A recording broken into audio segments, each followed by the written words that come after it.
God, did you pick this music? God. Oh, look, the surveillance nap awaits me. Perfect. I'm glad we're finally getting to talk to one another. It's been far too long. Far too long. What happened? Why all these years? My people couldn't get through your people. You know, so let's do it. We're doing this for Peter Carr. Tom Secunda, long ago, one of our founders, said, we got to do derivatives. We got to do math. And so he hired Bruno DePere, Ito's Dilemma, and Peter Carr, and the tragic death of Peter Carr, way too early. And it started at Courant.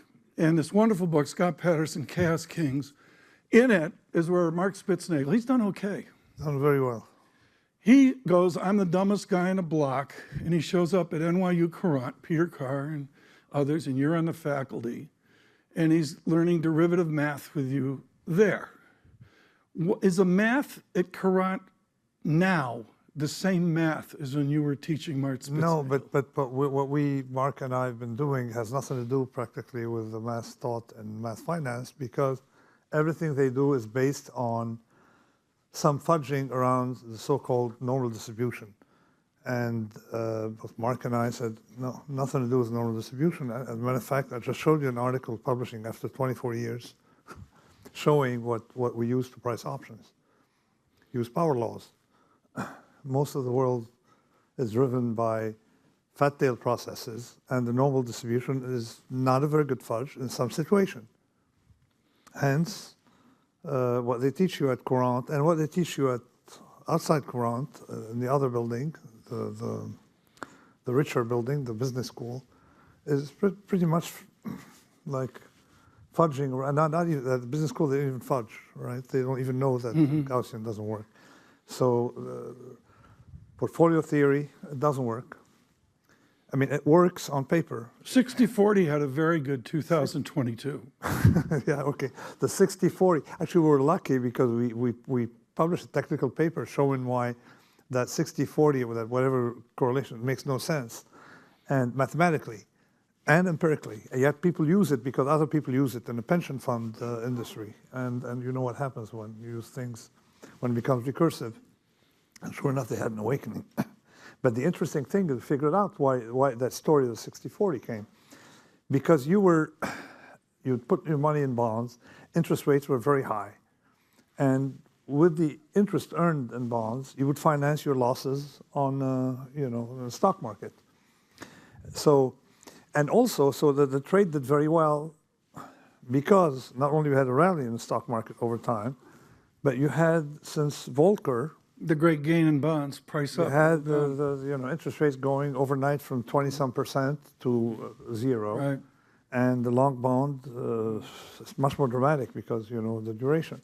So really it was just like they fudged a story that looked theoretical but was not to a reality, and everybody was happy until came 2022, and then we're going to have, I don't know if you know, 2024 is coming. Oh, really? Probably 2025, and that's going to be entertaining. We got lots to talk about. I lobbied for 2 hours with Nassim Taleb. That got voted down. My people talked to Chelsea, and she said, Tom, 10 minutes, and we've been arguing here, and we're going to go out a nice time. You're networking afterwards, so we're going to cut into network time, which I think is okay. If it's not a Gaussian bell, if it's not a bell curve, if it's not the curve of our high school heights and our heights in high school, if it's, say, a Poisson distribution, what's the left tail look like right now? How fragile is the left tail? So let me squeeze in some COVID. I was going to tell me about the left tail, and then we'll do COVID. Who's running this thing? Okay. At no point in time in history, no point in time were we more connected. So I'm not going to talk about COVID. Let's talk about anything else, like a Google phenomenon. We're talking COVID in 3 minutes. Go. Yeah. Left tail. So things are too connected.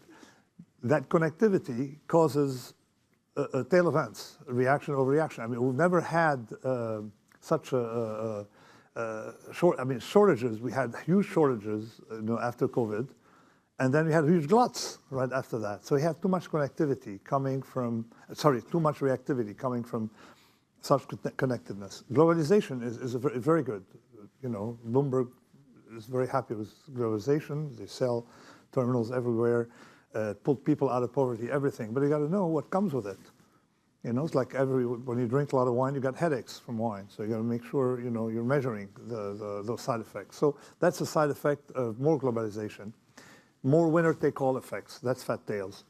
More athletes making $50 million a year when the average soccer player barely can feed herself or himself. So these things accelerated. And to give you an example, let me talk about COVID. It's time. Can I quote first? No, but yeah, quote. I'm going to quote chapter 23, Taleb on COVID. Perfect. Nassim Taleb lay sprawled in his bed on the top floor of a house in Beirut, breathing through an oxygen mask. You were really sick. Oh yeah, so I was yeah, but that was my anti-COVID thing came much before. My crusade in favor of vaccines came after that episode. But going back to the story with COVID, is that it took 330 years for the plague, the Great Plague, to travel from Constantinople, what's now Istanbul, to northern England. One single weekend allowed COVID to travel around the world. You see, so just to give you the idea that we're dealing with different reactivities to the system. So once you know that, you realize that it makes everything fat-tailed. So when COVID came, we rushed to publish, my friends and I, in journals, in epidemiology journals, because about what happens when the process is fat tails, why your analytics got to be different, and we realized that even epidemiologists, all right, didn't know they would make economists look good. Okay. Well, you go after the libertarians here on a policy basis. You just say the libertarians are out of control early in COVID. I did an interview with someone in England, I think at Imperial College, I can't remember, and they had three differential equations going on the mathematics of COVID and the epidemiology of COVID is well. Did we get any wiser in finance? Any new humility out of what we witnessed in COVID? Let me comment on libertarians. I'm not going against libertarians, but pseudo-libertarians, because if you read the site Hayek, have they read Hayek? No, because Hayek was in favor of government intervention for deforestation, Canadians dumping stuff over New York, all right? Ashes or whatever it is. It's not a volcano, and war. And the same, even von Mises was in favor of intervention. So what I'm saying is that there are systemic things that we got to avoid, the left tail, and let people buy whatever vacuum cleaner they want. So don't interfere in people's personal matters, and actually libertarians were against the government getting involved in commerce. They were not against the government getting involved in defense, okay? And that's a matter of defense. So I'm saying that the libertarians were not interpreting their own literature, largely because it attracted a crowd of people who probably have never read books. So that was my comment on libertarians. Mm-hmm. But to comment more generally on what we have learned from COVID, the system learned a lot from COVID. We learned to use masks. We have masks. It helped me today. We learned... it's like what I describe in Anti-Fragile, the adaptability of systems to shock that don't end it. So, for example, COVID was a tragedy. Many died. But we're going to be better off because should we have a bigger threat, like something that can kill faster, we'll be ready. We have Zoom, we can continue business as usual. So we're better off than pre-COVID. Mm-hmm. And that is central. Maybe the economists are not better off than before because they're academic. Maybe epidemiologists that keep writing equations that make no sense. But overall society as a whole is stronger and a lot more capable of dealing with the threat of large-scale pandemics. I want to review how we got here because I think Taleb has become so big and such a media guy that people forget the absolute shock of Nero Tulip and John the high-yield trader long ago and far away. There are exactly 2 books I've thrown at my children and said, shut up and read it. One was Fareed Zakaria's Post-American World, which was revolutionary at the time. And I should note that both of these guys coming out of an old world view. And the other was Fooled by Randomness. And what's unique here, folks, is this is a guy who didn't do it once, but he did it twice, 3 times, 4 times, skin in the game. Is there a book in progress here? Are we working on something? Maybe. I'm not sure. You only know that you have a book when you finish the book.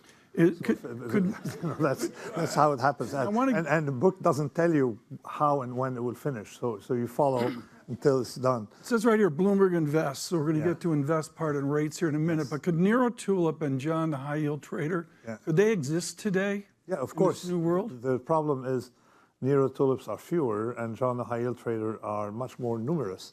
So to give you an example, John, high yield trader is a typical blown up trader. The times are different. We live in an environment where we like to take risk. We should be taking risk. They only take daily risk, not ordinary risk. So they don't have, the portfolio doesn't have volatility. It's very stable, goes up, and then one day, boom, up the escalator, down the elevator, right? So these traders are more numerous today, thanks to what? Thanks to the great financial crisis and the reaction with the zero interest rate policy that really produced a generation. I'd say 15 years is a generation in finance, okay? A generation means manager to trainee, a whole generation of people who don't know what interest rates mean. And it's back today. And I was stunned. And now they don't know what. So what happens? There's shell shock. I mean, think about the past. Even negative cash flow businesses were selling you future cash flow. They were selling you, saying, "Okay, we're going to lose money, and then later on we'll make money." Today, right before this crisis, what were they selling you? They're selling you, "Yeah, we're going to get someone to fund us." So they're selling you funding. It resembles a Ponzi. Okay, we're not. Who cares about money? And they were using the third round and whatever mechanism they did to fund themselves as a cash machine. What? Negative cash flow? What? You want to buy a printer? Okay, funding. What? We need to buy a new plant? Funding. So we had an environment where that notion of everything you can learn from the great investors or wise people such as Warren Buffett and others. Anybody with gray hair would understand that your oxygen is cash flow. Okay, you can have negative cash flow, but you know that it must be compensated later on. And they forgot, they don't know about it. So this is why you end up having tumors, such as Bitcoin. We'll get to Bitcoin. And sorry? He's like me, he doesn't like it. Okay. Okay. We'll get to but something that you take for granted, real estate. Mm-hmm. Real estate is even worse. How bad is it going to be? Cut to the chase. Think about it. 120, 30 billion, $1 trillion created during, in value, in valuation. That's valuation. That doesn't, if that doesn't go down by half or 3/4, there'll be something wrong in the way we understand finance, because you cannot carry a house if your income is $30,000 a year. You cannot carry a house. You could carry in the past a $500,000 house. Now you can't anymore. So you got to calibrate to that. Eventually, the real estate will adjust unless you have inflation, and I don't think they have too much appetite to let inflation run. How long is it going to take us to relearn of real interest rates, of an interest rate, of a legit Sharpe ratio, of a risk-free rate that matters? I mean, what happens? There's a cycle. So the John across the street from Nero Tulips, are now in the process of either dying. A lot of them are dead, but they don't know it. That's what happens in finance. So like everybody knows you're bust except you. So a lot of these VC. So there are two sectors you have to worry about: real estate and that pseudo technology, all right? All this, non-sound technology that absorbs so much money. I don't know which is going to be the first shoe to drop, big time. I look at the dynamics right now, and we've been shocked on Bloomberg surveillance at the certitude of the end of the year. They got that wrong, just like the dollar call. Yeah. Dollar's going weaker, guaranteed dollar's going weaker. Can mere mortals have a plan now? Can they have, just with an ERISA 74 and the complete failure of our retirement system, Can mere mortals save for retirement? They're not fancy like Universa or Spitznagel or Taleb. Can they have a plan? Well, the problem is that, and again, that's a culture that a lot of people partook in the creation of such culture. It was not just the brokerage houses, the entire industry, that you must make money out of your money, rather than you must preserve your money. You see, and that drove people to invest and think that they don't need to save a lot of money because their investment will take care of itself. And now we're facing a hard reality with pensions severely underfunded, with Social Security. Let's not talk about it, but you understand what I mean. Okay, we have, and the stock market will be unable to deliver the promises that they have on paper. So we are in an environment where, if the new environment, people try to make money out of their business and preserve that for retirement, rather than try to make money out of the retirement business, and their day job is some kind of, a footnote in their life. Do you just assume that the actuarial assumption will go up if we're going to move from zero rates up to wherever we head, that the entire pension industry is going to see an actuarial rate pop up here? I don't think people really have gauged that. No, people don't realize that with interest rates up here, that you not only you have higher requirements of what you need to earn from the market, but at the same time, the market got to adjust to that new discount rate. So they're hit on both sides.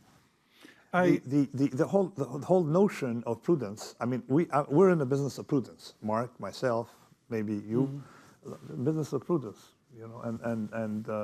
And you keep fighting the winners, because usually the winners are the foolish risk takers, and then they disappear and nobody hears about them, and then new winners come in. But we keep fighting for prudence.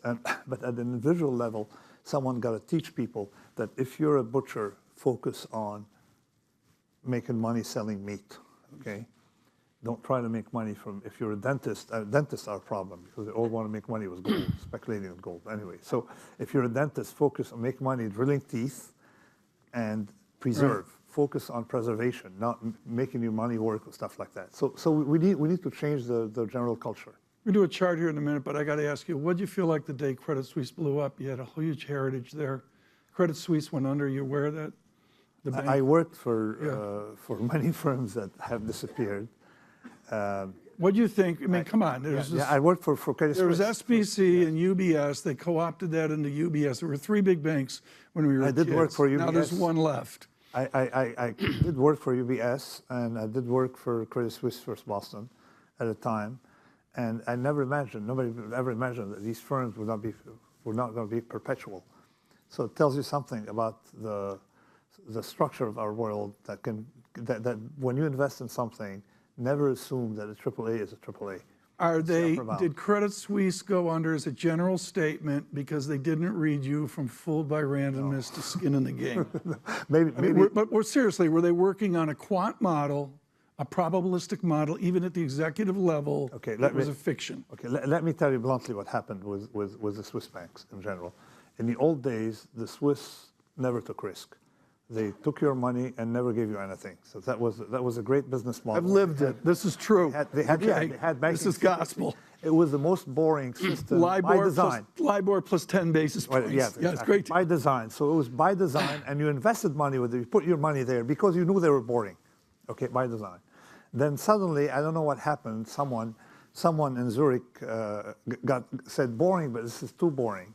Okay, came in to the States and started dabbling with derivatives, buying derivative firms, and saying we're going to do science. Okay, and that was on that day was when the Swiss ceased to be Swiss bankers. Okay, and then stage two, what accelerated it is that effectively under the Obama administration, they figured out that, you know what, it's this tiny country, banking secrecy, you can scrape it from Washington, you just get out, and you can bully them into changing business model. Well, guess what? They did change business model because it's like they were successful in their model largely because of money laundering, a lot of people hiding, and Americans hiding funds there away from the tax authorities. So basically, that was a model of the Swiss that went away. Okay, so they had to take more of these complex bond risk and stuff like that. I mean, Epilogue: Credit Suisse no longer. because of time, I want to jump forward to this, and we can, off the strong language there about how they were creating revenue, and particularly revenue at the margin. You and I are on the same page on this. It's been an eventful week for Gensler of the SEC. Gary Gensler looking at Binance, looking at Coinbase. Coinbase joined us here for Bloomberg Invest. And what I look back is to Ken Rogoff, who wrote an incredibly courageous book, The Curse of Cash. It was my book of the year.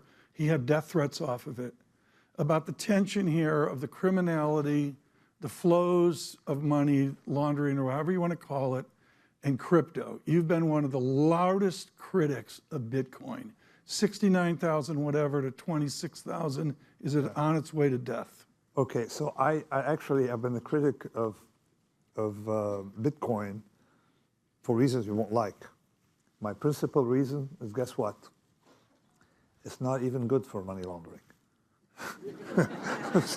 So I'm taking notes. Continue. yeah, it is too traceable.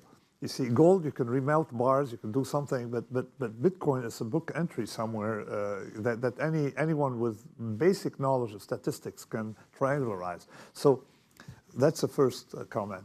The second one is that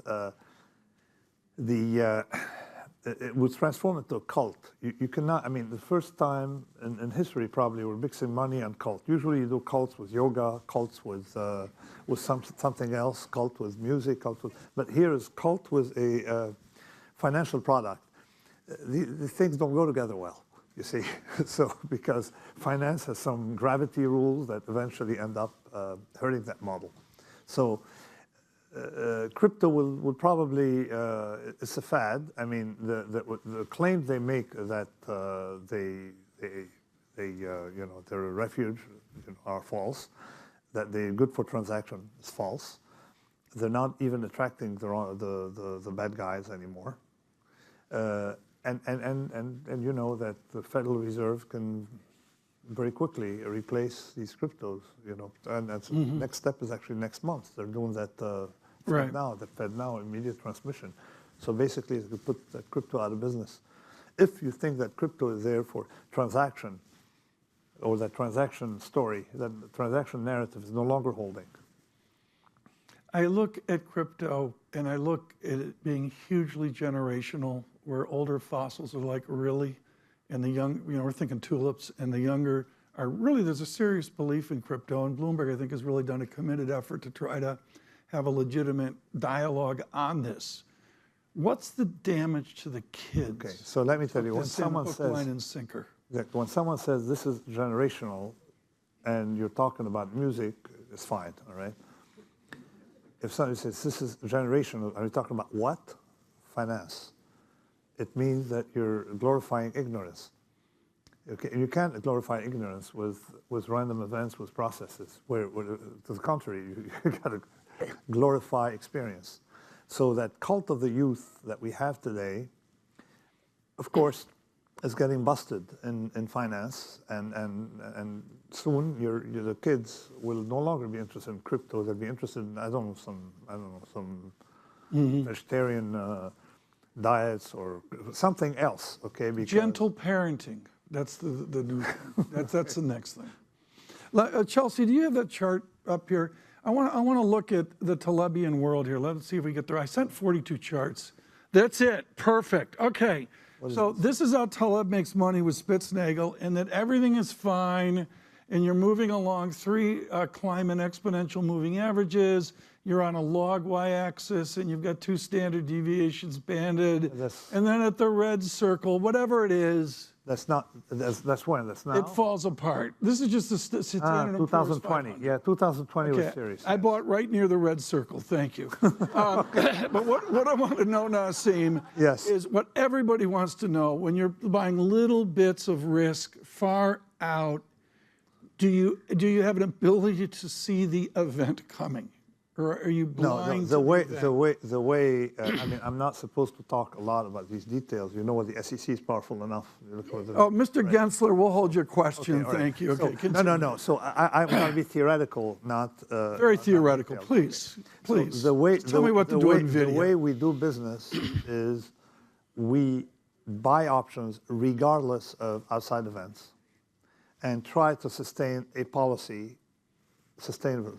In other words, you'll be permanently buying these options and sticking around. So in other words, you shoot for what amount you're going to buy to survive doing that strategy. That's it. We don't care about outside events. There'd be risk of nuclear war, risk of huge peace with Russia, China, and everybody with a big party would buy the option. As a matter of fact, there's one practical trick I'll tell people. If you ever have a reason in mind to buy an option, don't buy it. Because guess what? It'll be priced in. So we just buy options. We have absolutely no notion of the future. Right. We just buy them because we have the experience of running this trade, and we stop buying them, of course, Right. if the option, if we can't buy them, or if our model, but so far, in 20 some years, they still underpriced according to our model. I got one that's final right. question, and I want you to take your time on this. We're not in a hurry here. We're going to networking afterwards and that. I got one final question. It's important. We've gone from zero rates to a new regime, which sounds like the old regime of years ago. The Fed has been a piñata. Central bankers, traditional economics has been a piñata here. Lots of criticism and such. I think they put their pants on one leg at a time. I think they're like mere mortals like the rest of us. Did the central banks screw this up because of the pandemic, or did they screw it up because of theory? Well, the central banks messed things up because of a lack of understanding of how reactive the world is. They didn't see inflation coming. See, they didn't see inflation could come very fast. It came very fast. And they probably don't see the effect of, they can't see the effect of the policies in the future, which calls for the following. They should not be changing interest rates in the future, if you have a crisis, as fast as they did in 2008. Because bringing interest rates from 6%, say, to 1, there's no evidence it's better than from 6 to 3. So what does it tell us? It tells us that we're going to have to live in the future the way our parents, grandparents, great-grandparents lived, which is a world where interest rates are not zero, okay? Say social level, you know, and the monetary policy should be modulating slowly, not abruptly, and more centrally, we should understand one thing. It's not the job of the Federal Reserve to fix the economy.